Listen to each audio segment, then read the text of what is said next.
জামায়াতের বিষয়টাও এখানে উল্লেখ করতে চাই, যে প্রশ্নটা মানুষ আপনার কাছে করতে বলেছে আমাকে।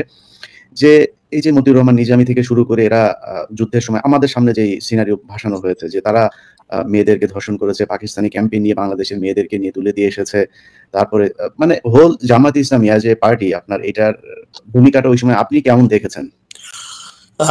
ইলিয়াস, সত্যি বলতে কি ওই সময় আমার কোনো পলিটিক্যাল এলিমেন্টদের সাথে কোনো যোগাযোগ আমার ছিল না। আমি জয়েন করার সাথে সাথে আমি জেড ফোর্সে ছিলাম, জিয়াউর রহমানের। আমি সামনে ছিলাম, যুদ্ধের ময়দানে ছিলাম, আমার ইউনিট নিয়ে ব্যস্ত ছিলাম। অন্যান্য ইনফ্যান্ট্রি ইউনিটের সাথে আমার দেখা সাক্ষাৎ, কোনো পলিটিক্যাল এলিমেন্ট কেউ আমাদের ক্যাম্পে আসে নাই, কারোর সাথে আমার কোনো দেখা হয় নাই।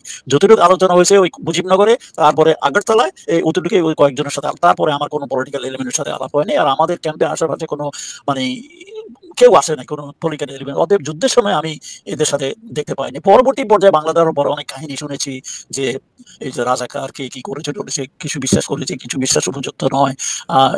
এগুলা তখনকার সময় আমি কিছু বুঝতে এই পারি। আপনাদের কাছে এই অভিযোগ আসে নাই যে জামাত ইসলামের লোকজন এই যে রাজাকাররা মেয়েদেরকে তুলে নিয়ে পাকিস্তানিদের কাছে দিচ্ছে, তারপরে এরা আপনাদের বিরুদ্ধে যুদ্ধ করছে, মানে যুদ্ধের মাঠে তো তারা তো একটা পার্ট ছিল, আপনাদের বিপরীত পক্ষে অবস্থান নিয়েছিল, তো তাদের সাথে কখনো আপনাদের যুদ্ধ হয় নাই?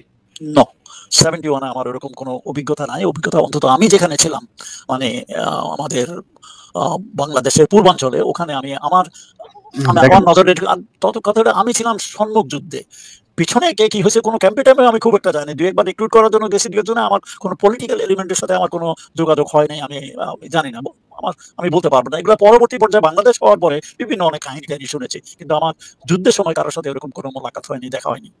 না, ঠিক আছে। জি স্যার, আমরা শুনেছি যে আপনাদের সাথে জামাত ইসলামেরই সবচাইতে বেশি যুদ্ধ হয়েছে। রাজাকাররা খুব অর্গানাইজড একটা বাহিনী ছিল, তাদের অস্ত্র ছিল পাকিস্তানিরা। Not in my area, not in my Z force. যেখানে জেড ফোর্সের সাথে আমি ছিলাম, জিয়াউর রহমানের ফোর্সের সাথে আমি সরাসরি কানেক্টেড ছিলাম, 8 বেঙ্গলের সাথে। এবং পরোক্ষভাবে আমার মানে আর্টিলারি সাহায্য আমি দিয়েছি 3rd বেঙ্গল এবং 1st বেঙ্গল। মানে আমার সাথে এমন কোনো পলিটিক্যাল এলিমেন্টের তখন কোনো দেখা সাক্ষাৎ হয় নাই। থাকতে পারে, বাট আমার সাথে কোনো আমি বলছিলাম না। আমি সত্য কথা বলতে কি, আমি যুদ্ধের একটু শেষের দিকে জয়েন করাতে I was too busy in the front line.